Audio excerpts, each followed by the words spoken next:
This episode of Ticket Volume is brought to you by us, InvGate. Get service operations under control in no time. Get 1 free month of our software solution by going to try.invigate.com. Ticket Volume is excited to bring you a founding member and executive director of the DVMS Institute, LLC. He's the lead author of the Create, Protect, and Deliver Digital Business Value series, including The Fundamentals of Adapting the NIST Cybersecurity Framework and A Practitioner's Guide to Adapting the NIST Cybersecurity Framework. Welcome to Ticket Volume, news and information for improving IT experiences. I'm your host, Matt Barron, and each week I chat with different leaders across the industry to share insights on service management, technology, business. This episode, no exception. Ahoy there! What are you looking to learn about? Leave a comment, connect with us, or share a podcast with someone else. For now, though, let's begin. Welcome to Ticket Volume, David Moskowitz. Welcome, Matt. It's a pleasure and a joy to be here. Likewise, thank you for taking the time to be here. Thank you as well for sending along the 2 books. I actually poured through, I went straight to the Practitioner's Guide. I'm going to admit that the philosophical governance side of things, not as interesting to me as how we're going to apply it. But thank you for sending the books regardless. And now I want to know, how do you describe NIST to people? What is it? Well, NIST is a government organization that stands for National Institutes of Standards and Technology. And their job is to develop the documentation for how things get done in the federal government. And I mean, that's overly broad because they deal with a lot of areas. But the area that we are focusing on is the NIST Cybersecurity Framework that comes into being as part of an executive order from President Obama in circa 2014, because the various intelligence agencies had recognized that the level of attempted intrusions had gone up significantly. So the president ordered NIST to look at what could be done to improve the government's position in that regard. Fascinating. And that led to the NIST Cybersecurity Framework. And part of what they did in that framework is say that to deal with cybersecurity, there are 5 core functions that you have to deal with. You have to be able to identify it. You have to be able to detect it. You have to be able to protect. You have to be able to respond to it, and you have to be able to recover from it. And then there's a whole raft of controls that they talk about, not in detail, because the framework isn't implementable. It describes the types of things that you have to deal with. It talks about tiers of cybersecurity, because there isn't a one-size-fits-all. A 50-person organization that doesn't handle classified information does not need the same levels of protection as either a multinational or a different 50-person organization that does handle classified information. So they talk about tiers and profiles, and it's all in the book, and it's all in the NIST framework. If anybody wants it, they can get it from NIST.gov. But because it's not implementable, all right, as a framework, what we did is say, all right, to deal with using the NIST framework, the first thing you need to do is make a governance decision that says we're going to adopt the guidance that the framework provides. Then part of that governance decision requires that an organization pick 1 or more cybersecurity informative references that actually deal with the cybersecurity controls. It could be something like ISO 27000. Oh, okay. All right, which is a standard. It could be another NIST publication, 800-171, which deals with controlled but unclassified information. If they deal with classified information, then they would look at 800-53. So that COBIT has stuff, and there are several different cybersecurity informative references, control informative references. And while it's somewhat outdated because the last update of the NIST Cybersecurity Framework was 2018, and they're in the process of reviving it or revising it now. So it'll be out, I'm guessing, probably next year. And they're calling it 2.0. So it's a big lift. The current version is 1.1, but it's a little bit dated. 1.1 is because NIST has revved both 800-171 and 853 so that the control mappings to the core functions are a little bit different. But the ideas haven't changed. Yeah. Okay. All right. So let's talk about why there's two books then, because you said specifically you're going to make this decision organizationally to adopt this way of thinking, this way of operating, and then you, as a practitioner, you need to adapt what you're doing to put that into action. Is that right? Yes. So one of the things that we did in the fundamentals book is talk about why this stuff matters.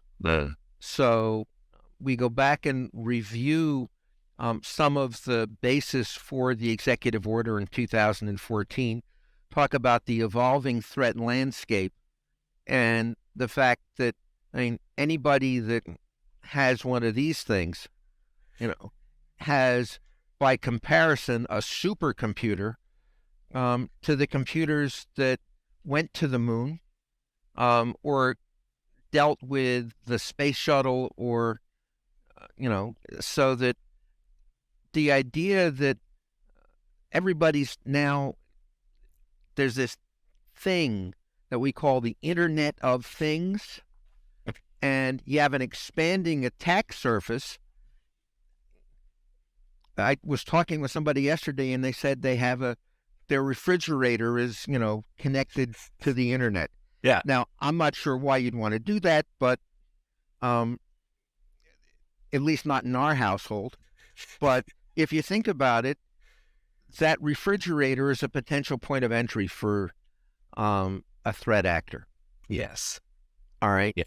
So that the bigger the attack surface, then it becomes a matter of, I attended an FBI presentation this point 3 years ago, I think, in Philly.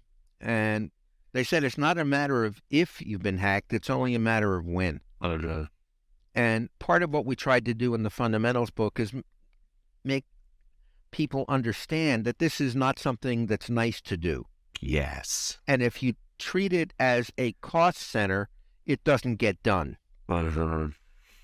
So what we said is you have to think about cybersecurity not as a technical endeavor, but as a whole organization business endeavor. Wow. And while NIST takes a risk-based approach to dealing with the framework, what we do is say it's not just risk-based.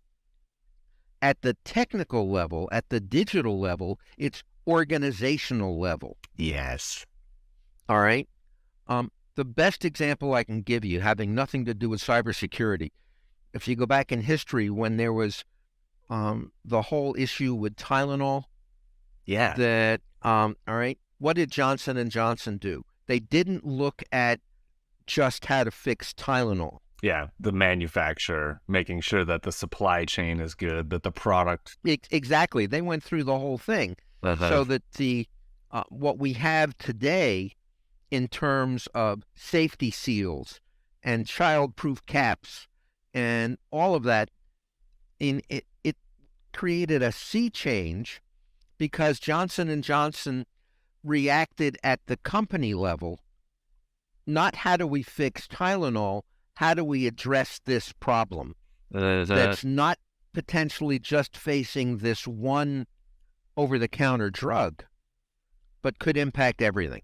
Exactly. Yeah. Yeah. I think about it like a fence. You can build a fence and someone might get through it. Your cattle might climb over it or jump over it. But what you're trying to do in cybersecurity, I think generally, is you're not just building a fence. You're getting good at building fences. You're getting good at mending fences. You're good at moving the fences out or in, depending on and that's what the needs key that. part. All right, because what we talk about, Dave Nichols and I, Dave is my co-author, both have a military background. And I mean, what do you do in war? You establish a beachhead. You expand from the beachhead by expanding your defensible perimeter, and then you keep going. I mean, that was what happened with Normandy. But if you think about it, this is war. The first thing organizations have to do is stop the hemorrhaging. They've got to stabilize their existing condition. Yeah. Then they can optimize it to expand a defensible perimeter, and then they can innovate to deal with recognizing that this is an ongoing, it's not once and done. It's the continual innovation that's needed, not just to deal with maintaining a business position, but maintaining a cybersecurity position as an aspect of quality for the business. Exactly. Yes, because it is about continuity. And you see this in, there have been several countries right now that have actually announced basically that all of the citizens of that country are basically subject to a cyber attack of some kind. And what you learn from those things is that not only do we have all this security debt from like old systems and interactions from the past and all this data and data exhaust that we've created, but that it's going to continue to get more and more complex. And if you don't have that defensible perimeter, I love that phrase, then you're sort of caught unaware. You're caught without anything to do because you weren't being proactive about it. You can't actually be cyber secure, right? Well, think about it. If you have a burglar alarm in your house, yeah, is that going to prevent the burglars from coming in if they want your stuff? No. All it does is make your house a harder target. Yeah. So that if they just want a house, then they go to the neighbor because they don't have an alarm. But if they want your stuff, they're coming in. And the burglar alarm and all the signs in the world aren't going to keep them out. So, the whole idea of security, it's not a preventative. You can't prevent a cyber attack. What you can do is make it harder. But that's a people issue, it's a practice issue, and it's a technology issue. And guess what the weakest link is? People. Always people. All right. No, that's true. I mean, how does ransomware get in? Somebody clicks on a link. Yeah. All right.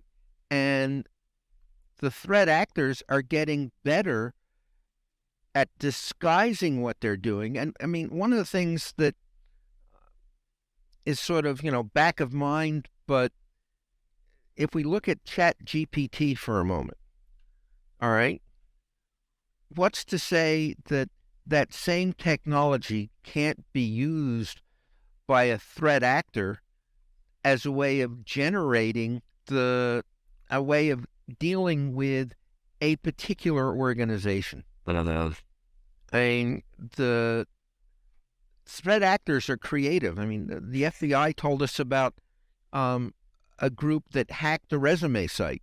All right. And all they did is just harvest the resumes.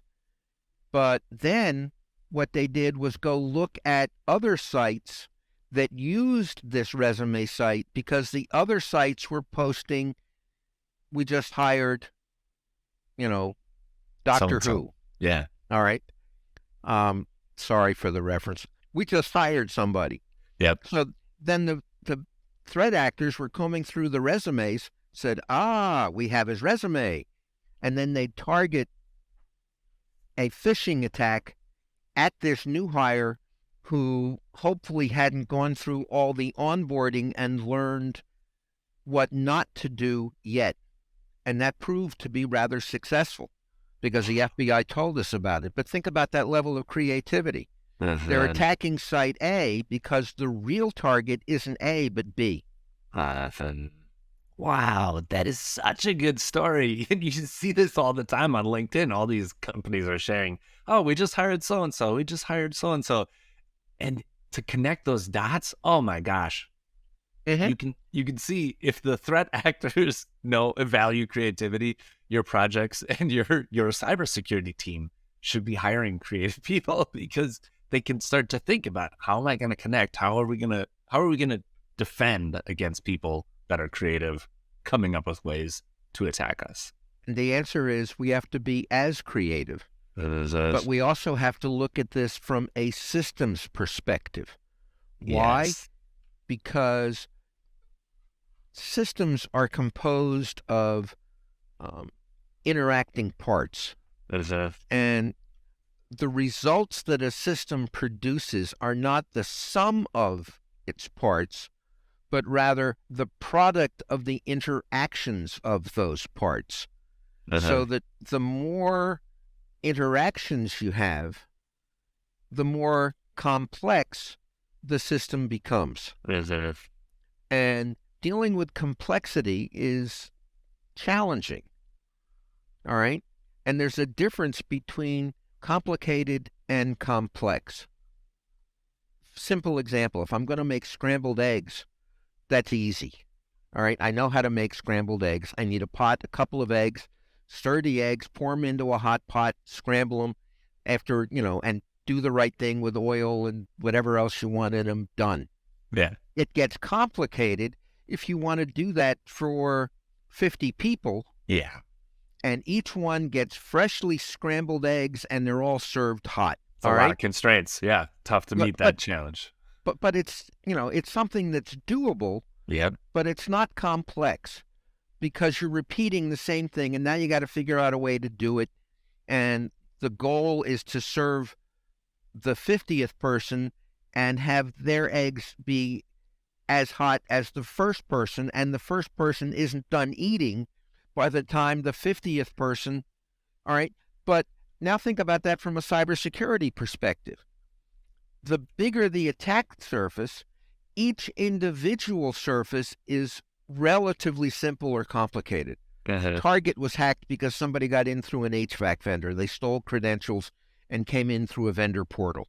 But what occurs is that once they got inside, now, because of the way Target had their systems, the threat actors were able to go from the vendor portal and get into tunneling their way through and get into point of sale stuff. How are they connected? They aren't, but it takes little holes and determining how they made it through that way. Now you're looking at how do we deal with the various levels of complexity. And one of the challenges that Target had was that they needed better network segmentation. So that they could isolate these things, but not having them isolated and having them all interacting this way, then the question, how do we find the touch points? And oh, by the way, in the Target case, the threat actors used a case study on Microsoft's site that documented some of the work that Microsoft had done as a marketing piece for Target to help Microsoft sell other features. Wow. Now, again, I'll go back to what I said about AI. If an AI can collect all of this stuff, and now the threat actors use their own version of ChatGPT. It's pretty powerful. How do I get into this? And now the other question is, then how do I defend against it? And the answer is that you can't, as I said, security isn't a preventative. It's a delaying tactic. So you have to make it harder to get in. And it's an ongoing effort. It's not once and done. It's not a cost center. There's a book, oh Lord, it's got to be 40, 50 years old, by Philip Crosby called Quality is Free. Yes. And Deming was talking about the same thing in terms of, out of the crisis. And basically, Deming's approach was that if there's a bug, somebody got paid to deal with putting the bug there, and somebody gets paid to fix it. Yeah. All right. Crosby's approach is that if you deal with building quality in from the beginning, then you improve your chances of not having to pay for it again later. I come out of a software development background. We did workshops for IBM, this is 30 some odd years ago, to help organizations deal with adapting or converting their applications to OS2. Okay. The operating system, yeah. Yeah, exactly. And in the pilot workshop, we had 12 companies. One of them came in with 1.2 million lines of code. By the end of the week, they had almost 800,000 lines of code ready to go for OS2 because they had a highly modular design, so that the only thing that they had to deal with was changing the portions of code that talked to the operating system. They had an internal API for everything else. Okay. All right. And they were ready to go to market with this thing within 6 to 8 weeks after completing the workshop. Not bad. Okay. Another company comes in with 5,000 lines of code. Okay. All right. By the end of the week, we were only able to get them to unscramble and deal with a single working version, because every new thing that they put in, every new environment they put in, was all dealt with conditional compilation in C. And they weren't sure what they had. This goes back to the original definition of spaghetti code. And at the end of the week, the only thing we did was have a working version of a convertible program. Yeah. Without all the conditional compilation. Yeah, complexity versus complicated. Yep. Okay. And it took them another 6 months to get everything done because of the way that they were dealing with their code. I mean, they were writing C almost like it was assembler. Yeah, fascinating. All right. You don't think about that elegant code and how difficult that would be to refactor, but man. But that's true. But the key is, and one of the things that used to drive me nuts when I ran a development organization, is the individual who would come in and say, "David, I found the last bug." No! I mean, it happened so many times that I put the following on a whiteboard that said, "Look, if you think you found the last bug working for me, you're correct." See ya. All right. Somebody came in right after I put that up there and started, and I just pointed. They said, "Are you trying to tell me something?" I said, "Nope, not trying." But the key is that the code has to be designed to be testable. Yeah. If you can't test it, the 1.2 million lines of code were designed to be testable. They were designed to be modular. Yes. All right. They thought about what comes next. The 5,000 lines of code was, not only was it not testable easily, it wasn't convertible easily, because it was, well, we just do this and we wiggle that, and conditional compilation. And when they were finally done, the 5,000 lines of code was down to about 3,000 in the working final version. Now think about that for a minute. I mean, there's 40% of it that's waste. Yeah. And you try and test around that, doesn't work. No. But why talk about this after we just talked about quality? Because designing something to be testable gives you quality that's free. Yes. If you treat cybersecurity as an aspect of quality, it's a business issue, and it's not going to make it free. But what it does do is say, what we have to do is create and protect our digital business value, not create, then protect. All right? And think about the way software is built. All right? You have the developers over here, and you have the QA folks that follow. So you develop, then you do with QA. That's not a not uncommon approach. It's not uncommon, no. All right? And what happens? All right? And what's the QA people say, hey, you have to go both ways on the river. The river goes down to QA, and then you have to paddle back upstream to the developers again. So one way of addressing that deals with Agile, if you do with Agile the right way. Yes. Because now you're building that QA aspect in from the beginning. Exactly. So that you have less errors, less refactoring, and you avoid the, I know you think you understand what I said, but I'm not sure you realize that what you did is not what I wanted. Yeah. Yeah, because, exactly. All right. So that take the same approach to cybersecurity, treat it as a business issue, and now I'm not tossing it over cybersecurity can't be delegated to IT. Bingo. Yeah. All right. It's a business issue. And the responsibility for that in a large enough organization starts with the board. Yeah. And it has to cascade down. Satya Nadella, in his book Hit Refresh, says that he recognized that when the Microsoft board selected him to be the CEO, that his real job was to be the curator of culture. Yes. Because culture stems top down. Cybersecurity, organizational security, stems top down. Yeah. And now we have this issue of digital trust. Well, what's digital trust?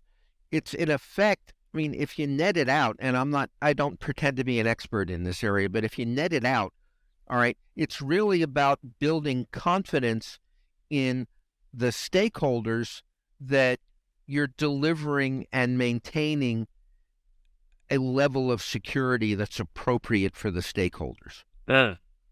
Okay?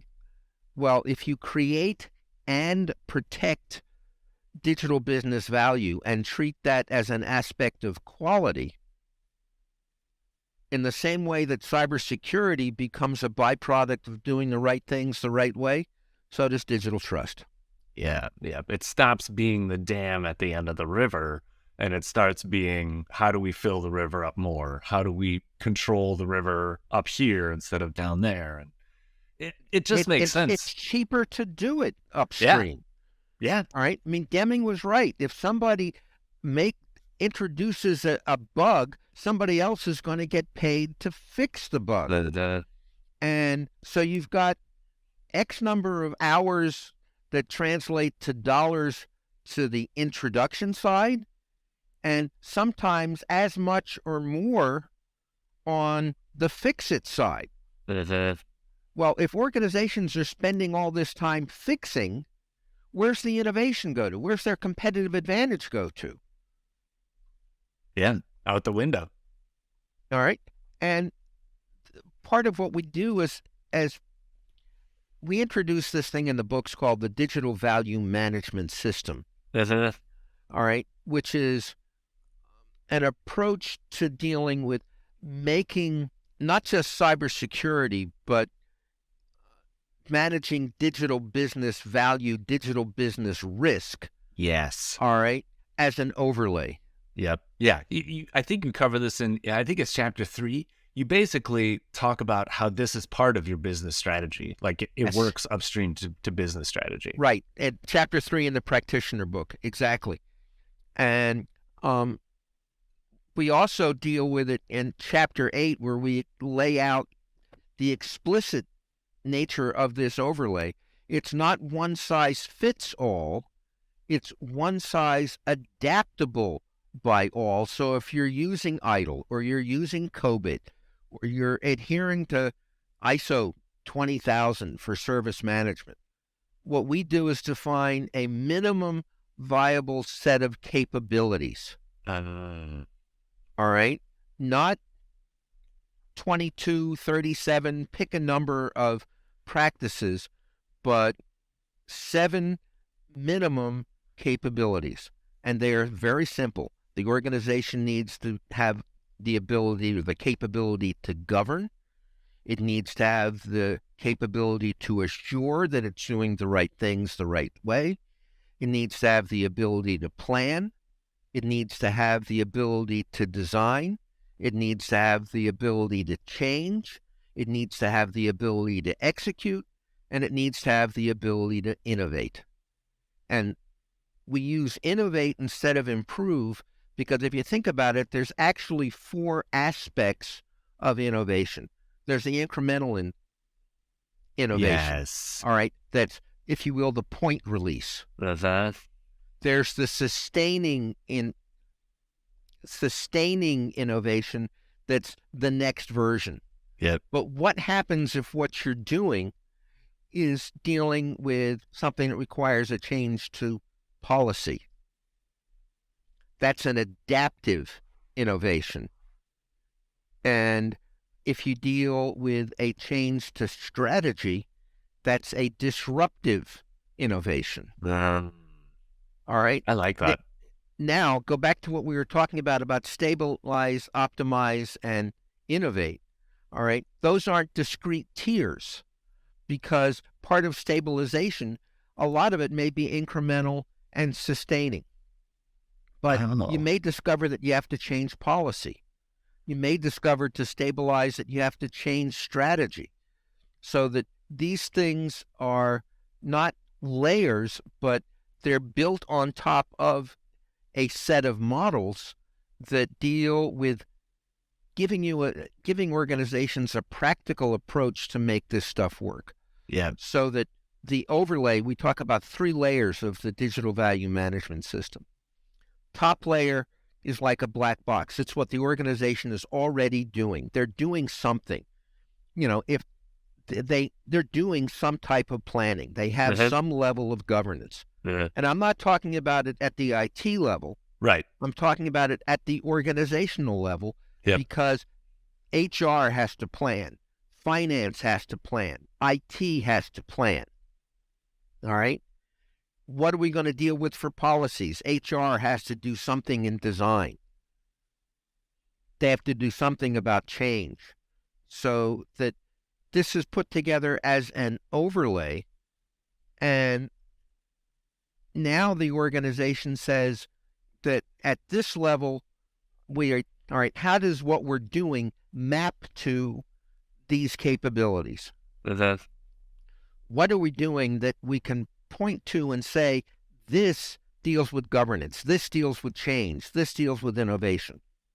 And by dealing with it that way, we also have a system model that we call the CPD model, or Create, Protect, and Deliver model, that for anybody that's familiar with systems thinking, represents an escalation archetype. All right? And what we do in that model is deal with the strategy governance loop and the governance and execution loop. We've introduced this thing that we call strategy risk.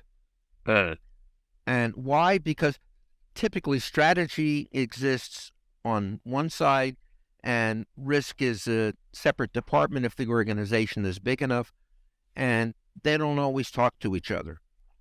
But if you're looking at this aspect of quality and understand that cybersecurity is a business issue, then you need a single entity strategy risk that's more than risk-informed strategy. Got It's it. strategy and risk that are integrated so that risk is an integral part of strategy, because the issue is to create and protect digital business value. Yeah. So there's a governance aspect to the CPD model. and there's an assurance aspect. So by dealing with this as an overlay, what the organization gets out of it is, here's our gaps. Here's how we map what we're doing to their model. And now this 3 layers shows us where the gaps are. And now we know what we need to do to stabilize our environment, to optimize it, and to be able to innovate and maintain a competitive advantage. In line with our strategy. It's the silo problem that we have downstream in the delivery of services, just up at the very echelons of the organization. The board is having the same silo problem. Let's fix that. Leaders are having the same problem. Let's fix that. It all comes down to eliminating silos, building a culture of collaboration, and just having humble leaders that are willing to say, this is part of my job. I'm going to do this. That's why I love these books. It starts out in chapter 1 right away. This is a new philosophy, a new way of thinking. You kind of break down some of the existing thoughts and ideas that people probably already have in their head from just where we've come from cybersecurity. And then you start giving them a framework to help them understand it. So we had I really to do that appreciate ourselves. Yeah. All right. Dave and I had to, what we try and take the reader on is that same journey that took us years to get through. Yeah. And say, all right, hopefully this is helpful. And I mean, we also put together courses that are based on the 2 books that are accredited through APMG. The books are published by TSO. The courses are available by TSO. And if anybody wants more information, they can go to our website, DVMSinstitute.com, and get more information about the courses and the books. They're available wherever you get your books. And hopefully, cybersecurity is relatively simple.